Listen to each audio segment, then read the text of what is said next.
திருச்சிற்றம்பலம். அருட்பெரும் ஜோதி அருட்பெரும் ஜோதி தனிப்பெருங்கருணை அருட்பெரும் ஜோதி. எல்லா உயிர்களும் இன்புற்று வாழ்க. சித்தர்கள் சொல்கிறார்கள், உடம்பை காப்பது உணவு, உயிரை காப்பது சுவாசம். ஆனால் மனதை காப்பது சூழல். ஒரு நிமிடம் யோசித்துப் பாருங்கள்.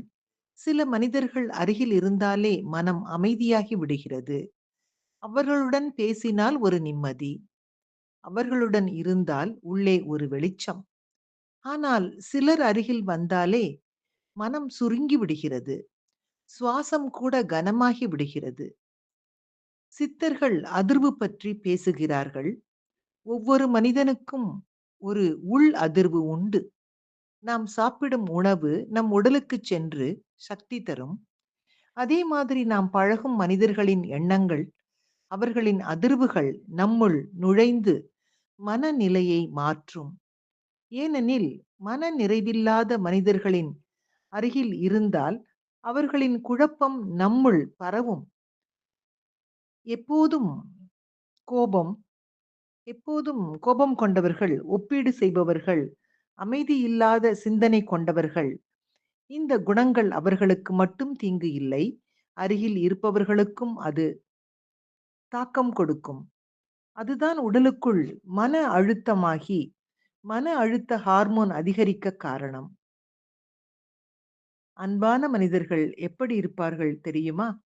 அவர்கள் அருகில் இருந்தாலே நம்ம சுவாசம் மெதுவாகும், மனம் லேசாகும், நம்பிக்கை அதிகரிக்கும்.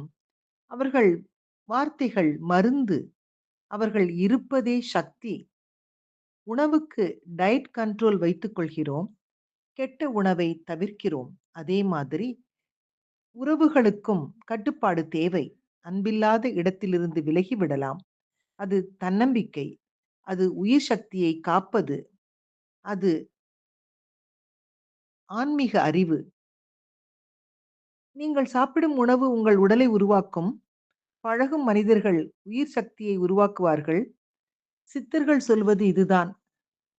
உங்கள் உள்ளம் அமைதியாக இருக்க, உங்கள் சூழல் தூய்மையாக இருக்க வேண்டும். அதனால் உங்கள் அருகில் யார் இருக்க வேண்டும் என்பதில் கவனம் வையுங்கள்.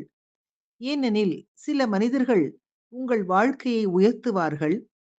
சில மனிதர்கள் உங்கள் வாழ்க்கையை உயர்த்துவார்கள். சில மனிதர்கள் உங்கள் சக்தியை மெதுவாக அழித்து விடுவார்கள். உங்கள் சக்தியை காப்பது உங்கள் பொறுப்பு என்று சொல்லி, இந்த அருமையான பதிவினை இன்றைய சிந்தனையாக்கி, மகிழ்வோடு இனிய காலை வணக்கம் சொல்வது உங்கள் அழகம்மை சுவாமிநாதன். Happy morning.